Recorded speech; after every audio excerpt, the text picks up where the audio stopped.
بسم اللہ الرحمن الرحیم۔ السلام علیکم ورحمۃ اللہ وبرکاتہ۔ ناظرین گرامی، آج کی اس ویڈیو میں ہم جانیں گے کہ ترک لوگ بیڑیوں کو پسند کیوں کرتے ہیں اور بیڑیوں میں پائی جانے والی ایسی کون سی عادات ہیں جو کہ انسانوں سے ملتی جلتی ہیں۔ مزید آگے بڑھنے سے پہلے اگر آپ ہمارے چینل پر نئے ہیں تو سب سے پہلے ہمارے چینل کو سبسکرائب کر لیں اور ساتھ لگے بیل آئیکن کے نشان کو پریس کر دیجئے تاکہ آنے والی ویڈیو کی نوٹیفیکیشن آپ کو بر وقت مل سکیں۔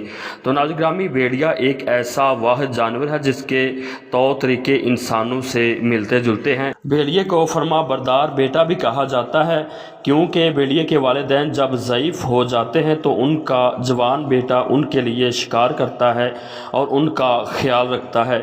بیڑیا کسی محرم کے ساتھ تعلقات نہیں رکھتا، وہ اتنا وفادار ضرور ہوتا ہے کہ اس کے جوڑے یعنی کپل میں سے اگر ایک کوئی مر جائے تو دوسرا وہی جگہ پر 3 مہینوں کے لیے کھڑا رہتا ہے، یعنی کھانے پینے کے علاوہ 3 مہینے وہیں گزار دیتا ہے۔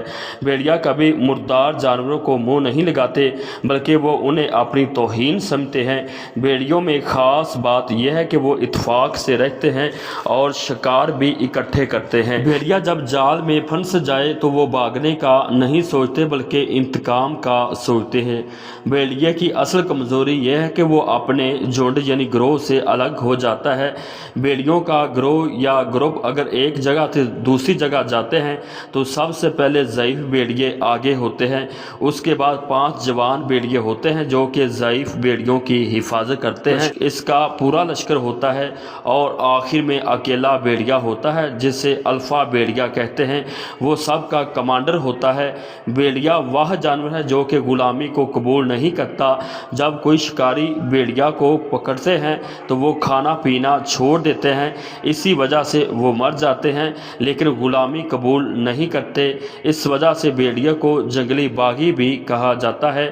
آپ نے ضرور سنا ہوگا کہ جنگل کا بادشاہ شیر ہوتا ہے، لیکن یہ نہیں سنا ہوگا کہ جنگل کا قانون ساز بیڑیا ہوتا ہے۔ جب شیر کو کوئی خطرہ لاحق ہوتا ہے تو وہ بیڑیے کے غار میں پناہ لیتا ہے، اس لیے ترک بیڑیے کو زیادہ پسند کرتے ہیں اور اپنے بچوں کو اس سے تشبیہ دیتے ہیں۔